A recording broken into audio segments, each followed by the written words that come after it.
I'm gonna continue these scores. I'm gonna try to get through these quick. Rich Kelly, 16 points, 4 rebounds, and 4 assists for Kinnipack. And Jesus Cruz, 22 points, 4 rebounds, 1 assist. 22 points. Oh shit. Siena, another MAAC game, wins 52-50 against Marist. Princeton beat Brown, yikes, by 22 points. Harvard wins 77-69 over Columbia. Dartmouth beats Cornell in the Ivy League. 82-70. Another Ivy League game. Pennsylvania falls short to Yale. Yale wins 76-73.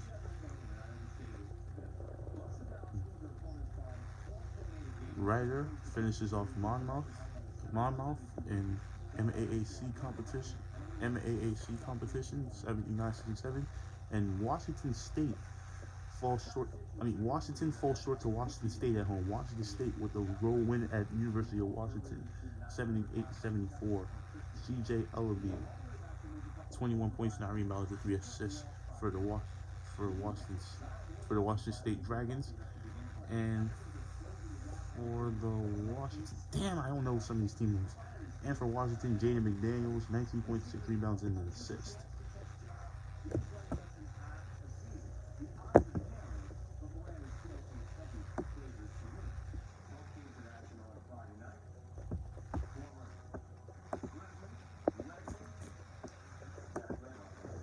Now it's time to head over to women's action. Finally get to do women's action. Oh shit, I haven't done women's scores in so long. I'm sorry. Colorado and UCLA is coming to an end. 9th ranked UCLA is up by 10 points against Colorado. It's not even a minute left in that game. But let's just look at the other scores while we can. 23rd Princeton finishes off Brown 81-39, biggest blowout of the day. The next another game that wasn't anywhere near a blowout, 13th ranked Arizona finishes off 4th ranked Stanford in Pac-12 action. Arizona wins 73-72 in overtime. Oregon State wins against Washington 75-61. 24th ranked Arizona State finishes off California, another Pac-12 finish, 77-54, and third ranked Oregon, ranked 3rd in the country in national women's basketball, 88-57 against Washington State. And UCLA officially finishes Colorado 62-52. So let's just look at the full scoreboard, see what else is going on today.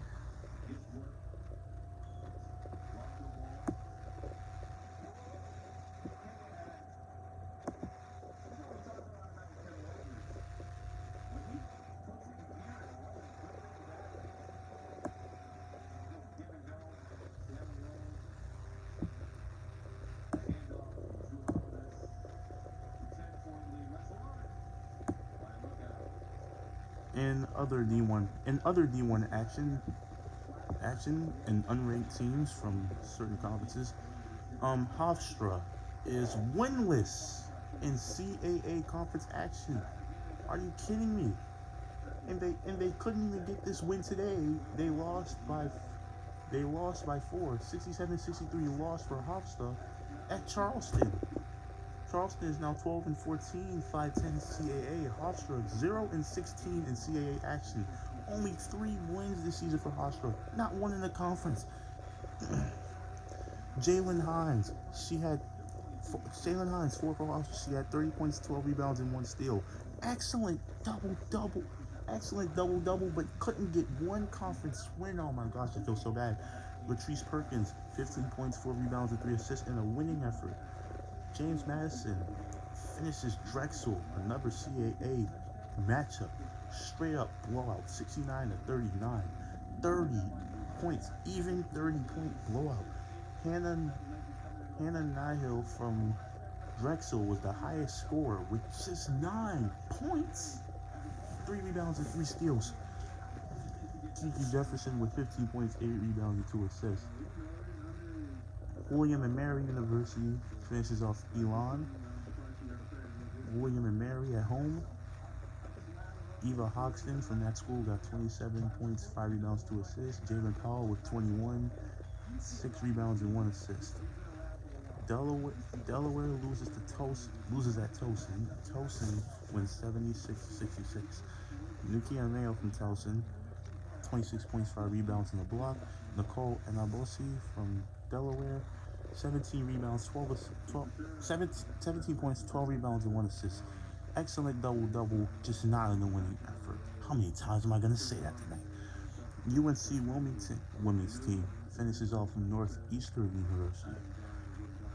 Lacey Shuggs from UNCW, 18 points, 6 rebounds, 2 assists. Ayana Dublin from Northeastern, 10.7 rebounds, 3 assists.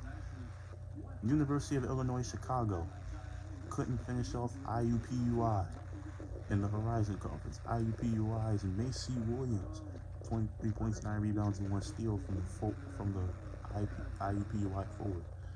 Jada Neji from UIC, 17.7 rebounds and 2 steals. Indiana State comes away with the win against Evansville's women's team. Caitlin Anderson from Indiana State got 27 points, 8 rebounds, and 2 assists on the night. Anaya Griffin with 17 points, 4 rebounds, and 1 assist. Northern Iowa couldn't finish off Valparaiso in the NBC conference. Both teams have 8 wins. Valparaiso has 7 losses after tonight. Northern Iowa got its 8th loss, so neither team is under 500 in conference competition. Neither team under 500 in regular season.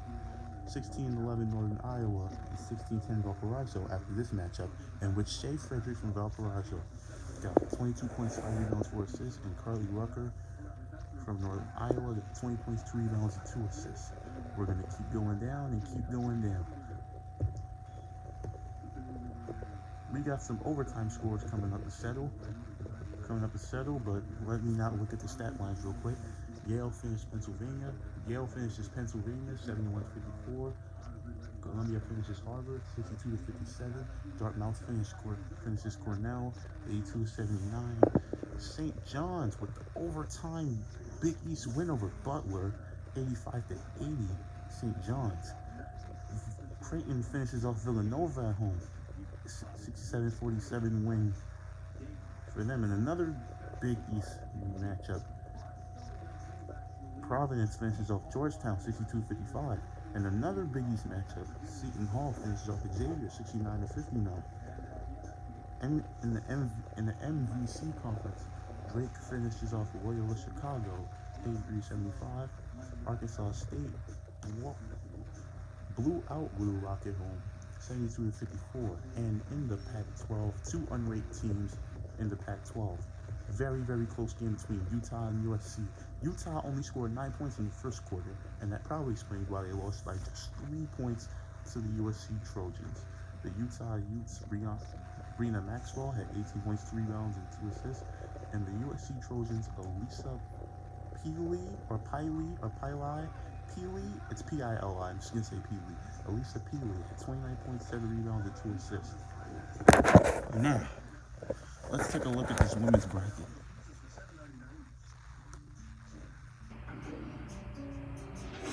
Tell me, do you remember anything? You're the first dead soldier whom we've successfully managed to bring back. This is crazy. As a matter of fact, let me not take a look at this bracket right now. Let me wait until Monday until the bracket is nice and fresh nice and fresh on the new week.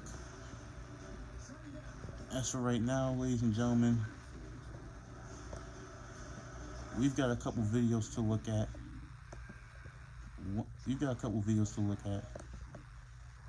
One video relating to the combine, so we're gonna take a listen, and I'm gonna see what I think in this video, and you're gonna see what you think in the comments. But let's just see this. You can run fast and then you can play fast. Those are 2 different things that I don't think people. All right, it is interesting.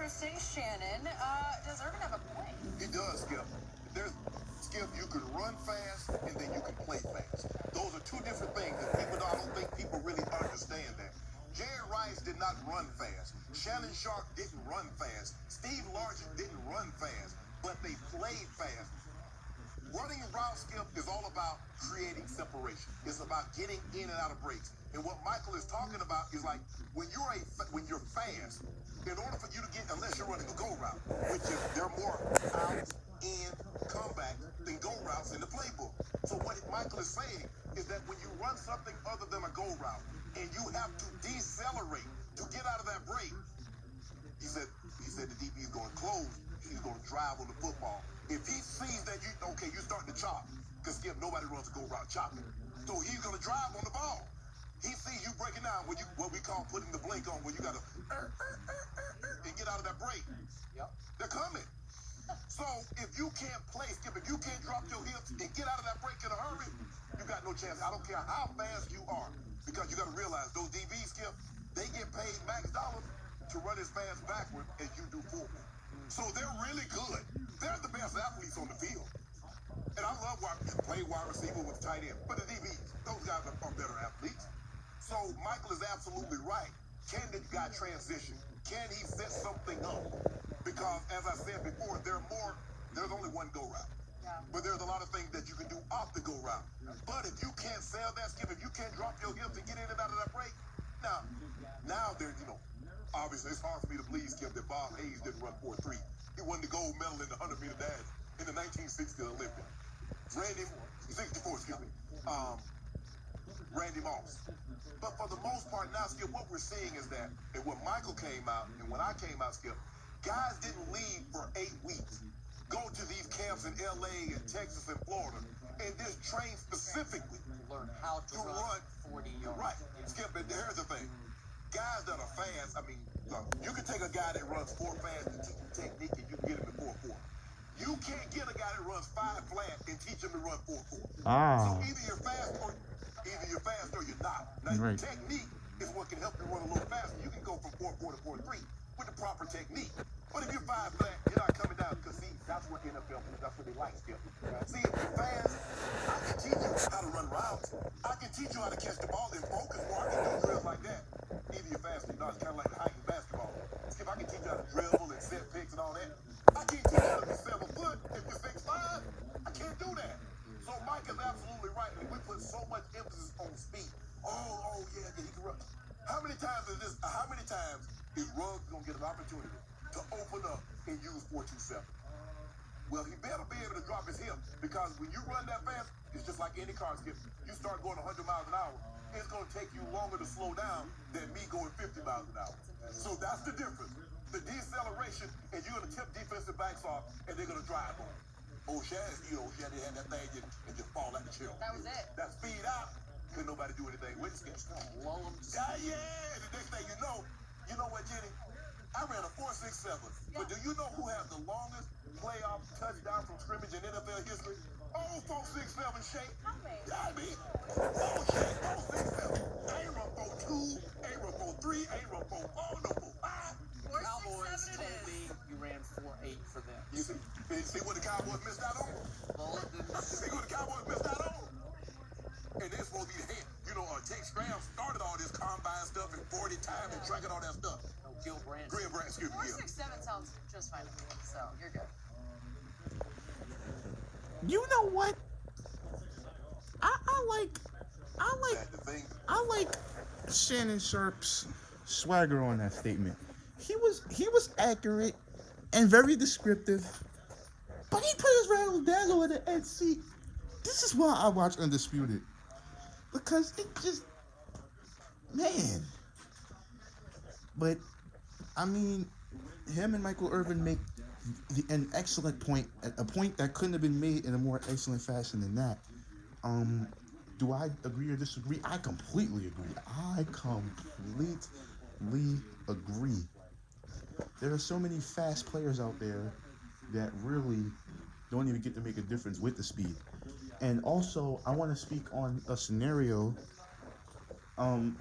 There's been a lot of plays I've seen in the NFL, especially in highlights, where the wide receiver can run very fast. Like, I've seen A.J. Green do this all the time, where you run very fast, but the quarterback just doesn't throw to where you're running.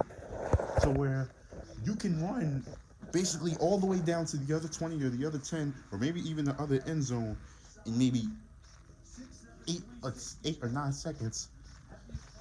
But in 7 seconds, the quarterback has only thrown the ball to 30.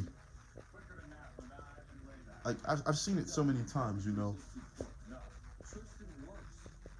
And like Shannon said, there's a difference between fast runners and fast players. Running fast is something that a lot of guys can do. Playing fast and playing at a fast tempo and making plays at that tempo accurately, you gotta practice to do that. But Shannon Sharp having but Shannon Sharp just taught me something. You know, the longest scoring touchdown, in the Super Bowl came from a guy who ran a 4.67. A 4.67. So there you have it. Speed really isn't the name of the game, and it ain't much more I can say upon it. Really isn't much more I can say upon that. We're gonna take a look at one more video, and I'm gonna have to call it a night. Last video we're gonna look at. I'm gonna destroy your argument. You know I love LeBron, but it's just obvious. Milwaukee, you said a playoff team. In the West, without Giannis? Are they a playoff team in the West without Giannis? No. Okay. Take Anthony Davis and the rest of them without LeBron and put them in the East. They're a playoff team. You know that. In fact, they're fighting for home court advantage. In the East, they definitely in the playoffs. Yeah, they're in the playoffs. They're probably like, because remember he was in Cleveland last year. The Eastern Conference is tougher than the West this year, though. Well, look, shout out to LeBron James. He truly is having a phenomenal year. I was talking with Steve, the researcher, you know, before I came on, and we couldn't totally verify it, but I feel I am 99.9% sure of this. LeBron's going to lead the league in assists. That no player ever in their 17th year has led the league in any significant category, right? So that's John Stockton, all-time leader in assists, who played like 19, 20 years later. Yeah. His last year leading the league in assists was his 12th year. Okay, that's so kind of a rough. Truly phenomenal, and you give him technically, because we know he's played a lot of point guard his whole career, but technically he switches to a new position. So in many years he would be the MVP. But this case is just cut and dry. Number one, Giannis has the better traditional stats. 29.7 points a game to LeBron's 25 in 4 fewer minutes a night, mind you. 13.7 rebounds to LeBron's 7.7. LeBron's got him in assists, but Giannis still gets you 6 assists. LeBron is higher field goal percentage, the whole 9 yards. Analytics. Giannis has the highest PER, player efficiency rating, of all time. Yep. 32.02 of all time. Wilt has the next 2 for a single season, second and third. Jordan has the 4th, and LeBron has the 5th in a different year. LeBron right now is 9th in the league in PER, second on his own team. So there's more analytics than real plus minus. So you got that. Then you got the fact that Giannis is arguably, in addition to all the offense, arguably the best defensive player in the league. The best defensive player on the best team. Definitely top 5. Defensive player of the year. Then you got the team success. They're on pace to win 71 games. The only 2 teams to win more than that, we know, the Warriors in 2016, the Bulls in 1996. The Bulls had 3 Hall of Famers: Rodman, Jordan, and Pippen. The Warriors had at least 2 in Clay and Steph, and probably Draymond, right? He'll probably end up getting, this year don't help him, but he'll probably get in here. So we're bringing up future Hall of Famers in this. Okay. So probably a Hall of Fame. So 3 Hall of Famers. Then they're winning by 12.2 points a game. There are only 2 teams have won by more points per game. The 72 Lakers, who won 33 straight, and had Wilt, Jerry West, and Gail Goodrich, 3 Hall of Famers. Yep. Then the 71 Milwaukee Bucks, who had Oscar Robertson and Kareem Abdul-Jabbar. And this dude is doing it with Chris Middleton. No shade on Chris Middleton, but Giannis does not have a second superstar. Has a hell of a bench though. Has a hell of a defense though. Just made back-to-back All-Star teams. He's leading this league at 44% from the three-point line. He is a second star, but nobody gives him. He's a starless star. Okay. Nobody even But is he a recognizes. second superstar? No. Okay. Okay. So I get he's No, a, he's I'm gonna go star. I'm He's gonna go. he's a nice star. But so there's no, and this is the same argument that helped LeBron win his 2 MVPs in Cleveland when they won 61 games and 66 games. Because who was his second star? They have the Lopez brothers too. He's What? doing it kind of by himself. Mo made All-Star teams with LeBron. Derrick Rose, when he won it in Chicago.